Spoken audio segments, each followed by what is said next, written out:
जनाब सारा कराची बंद होगा, है ना, कोई गाड़ी नहीं चलेगी। देखो कहाँ है वर्कर्स, कोई गाड़ी नहीं चलेगी, ठीक है ना। आरिफ साहब, ये बताइएगा आज का क्या एक्शन प्लान है पीटीआई का? आप खुद इस वक्त रोडों पे मौजूद हैं।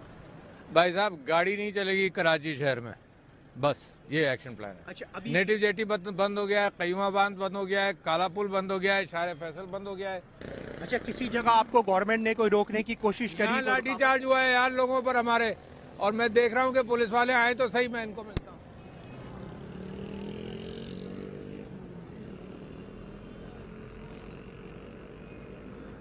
तो पर पंजाब जो है इस वक्त बंद है और वहाँ पर पुलिस को इस वक्त जो है वो पड़ रही है, मार पड़ रही है। तो अब उस वाले से क्या फैसला? कहीं किसी को मार पड़ रही है, सब हालात ठीक हो जाएंगे इंशाल्लाह। क्या फैसला क्या हुआ है? कोई फैसला, रिहाई का कोई फैसला हुआ है? किसी की रिहाई का कोई फैसला